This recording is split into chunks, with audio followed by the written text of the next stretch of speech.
اعوذ باللہ من الشیطان الرجیم، بسم اللہ الرحمن الرحیم۔ معزز ناظرین سامعین، السلام علیکم۔ آپ جانتے ہیں کہ اللہ تعالیٰ نے سب سے پہلے فرشتوں کو پیدا کیا، نور سے پیدا کیا۔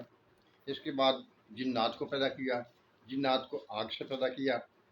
اور سب سے آخر میں آدم کو پیدا کیا، اور آدم کو مٹی سے پیدا کیا۔ نور سے فرشتے تک ایک لمبا سفر ہے، مختلف طریقہ کار ہوں گے جو اللہ تعالیٰ نے اس میں سے نور کو گزارتے ہوئے فرشتوں کی تخلیق تک پورا کیا ہوگا۔ اسی طرح آگ سے جنات بننے تک بھی مختلف مراحل ہوں گے جو اللہ تعالیٰ نے طے کیے ہوں گے، اور اسی طرح مٹی سے آدم کو پیدا کرنے کے لیے اس میں بھی مختلف مراحل ہوں گے جو اللہ تعالیٰ نے طے کیے۔ لیکن ایک بات، جب اللہ تعالیٰ نے مٹی سے آدم کو پیدا کیا تو اس کو احسن تقویم کا نام دیا، یعنی ان تمام تخلیقات جو پہلے فرشتوں کی اور جنات کی ہو چکی تھی ان سے اعلیٰ، ان سے اچھا اور اچھی تخلیق اور اچھی خوبیوں والا احسن تقویم تبھی ہو سکتا ہے جب اس میں ان میں پائی جانے والی تمام خوبیاں ان میں موجود ہوں، اور ان میں پائی جانے والی تمام خامیاں اس میں موجود نہ ہوں، تو پھر یہ احسن تقویم بنے گا۔ سائنس اتنی زیادہ ترقی کر چکی ہے، لیکن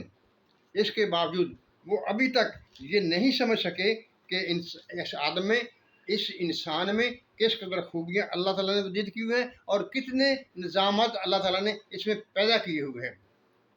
یعنی ابھی تک تو صرف سائنس انسان کے دماغ کو بھی نہیں سمجھ سکی کہ اس کے دماغ میں کیا کیا چیزیں ہیں، کیا کیا اللہ تعالیٰ نے اس میں نظامات وغیرہ پیدا کیے ہوئے ہیں۔ لیکن یہ ضرور اللہ تعالیٰ نے کہا کہ میں نے انسان کو احسن تقویم کے مقام پر پیدا کیا ہے، اس میں تمام خامیاں جو پچھلی اجناس میں تھیں، یعنی فرشتوں اور جنات میں تھیں، وہ کم کر دی ہیں، اور اس میں خوبیاں ان سے زیادہ ہیں۔ لیکن ایک چیز اور بھی ہے، وہ یہ، جب اللہ تعالیٰ نے انسان کو، آدم کو پیدا کیا تھا تو اسے جنت میں بھیج دیا تھا کہ تم یہاں رہو اور جو جی چاہے کھاؤ، لیکن ساتھ میں وارننگ یہ دی تھی کہ اس درخت کے پاس نہ جانا، اگر تم اس درخت کے پاس جاؤ گے تو گھاٹا پانے والا میں ہو جاؤ گے اور مصیبت میں پڑ جاؤ گے۔ آدم جنت میں رہا، لیکن شیطان نے آدم کو ورگلا دیا اور اس سے وہ گناہ کرا دیا جس کے نتیجے میں آدم کو زمین پر آنا پڑا۔ یعنی جب اس نے جس درخت سے منع کیا گیا تھا اس کا پھل کھا لیا تو اس کی عورات ظاہر ہو گئیں، یعنی اس کا چھپا جسم جو تھا وہ ظاہر ہو گیا۔ شجر کے لفظ جو قرآن شریف میں موجود ہے، مختلف لوگ اس سے مختلف معنی دیتے ہیں اور اس سے نئے نئے مضامین پیدا کرنے کی کوشش کرتے ہیں، لیکن ہم صرف یہیں تک رہیں گے کہ وہ ایک ایسا پھل تھا جس کا آدم نے استعمال کیا اور اس کا جسم ظاہر ہو گیا۔ ایسا جسم ظاہر ہو گیا جو جنت کے رہنے کے قابل نہیں تھا، وہ جنت میں نہیں رہ سکتا تھا، لہٰذا اللہ تعالیٰ نے آدم کو زمین پر بھیج دیا تاکہ اس جسم سے جو غلطی ہوئی تھی، جس کے نتیجے میں یہ جسم حاصل ہوا تھا، اس سے نجات پا سکے۔ اب اللہ تعالیٰ نے ہمارے لیے طریقہ کار یہ طے کر دیا ہے کہ ہم اس دنیا میں جب آتے ہیں تو یہ جسم ہمیں ماں کے پیٹ سے ملتا ہے اور زمین کے پیٹ میں ہم چھوڑ کر چلے جاتے ہیں۔ ہم جانتے ہیں کہ ہم یہ جسم ساتھ لے کر نہیں جاتے،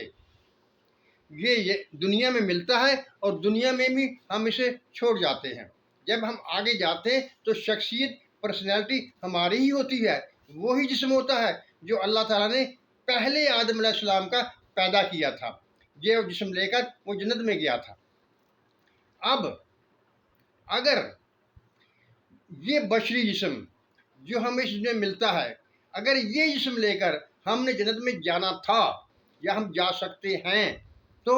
آدم علیہ السلام کو جنت میں سے نکالنے کی ضرورت نہ تھی، وہ جنت میں ہی رہتا، لیکن کیونکہ یہ جسم وہاں جنت میں رہ نہیں سکتا تھا، اس لیے اللہ تعالیٰ نے کہا کہ اب تم زمین پر اترو۔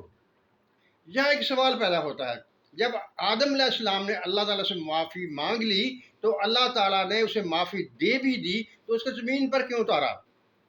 وہی بات میں پہلے کہہ رہا ہوں کہ زمین پر اس لیے اتارا، یہ جسم جو اس پھل کھانے کے بعد ہمارا ظاہر ہو گیا تھا وہ جنت میں رہنے کے قابل نہیں تھا، اسی لیے تو اللہ تعالیٰ نے آدم کو جنت سے نکالا۔ اگر وہ جسم اس وقت جنت میں رہنے کے قابل نہیں تھا تو ہم پھر بعد میں وہی جسم لے کر، وہی بشری جسم لے کر ہم جنت میں کیسے جائیں گے؟ اگر کسی شخص کے پاس کوئی دلیل ہے تو اس دلیل پیش کرے اور یہ ثابت کرے کہ یہ بشری جسم لے کر ہم جنت میں جائیں گے۔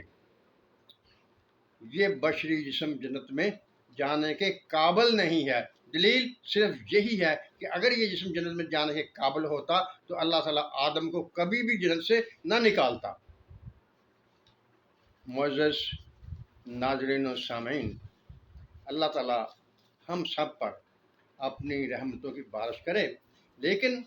جو میرا مقصد ہوتا ہے کہ میں ایسی چیزیں آپ کے سامنے رکھوں کہ آپ کے ذہن میں سوالات پیدا ہوں۔ ان سوالات کو سمجھنے کے لیے آپ کوشش کریں، مطالعہ کریں، علماء کرام سے پوچھیں، تاکہ دین کے صحیح احکام آپ کے سامنے آ سکیں اور ہمارا ایمان مضبوط ہو سکے۔ معزز ناظرین سامعین، اللہ تعالیٰ ہم سب پر اپنی رحمتوں کی بارش کرے، آمین۔ اللہ حافظ۔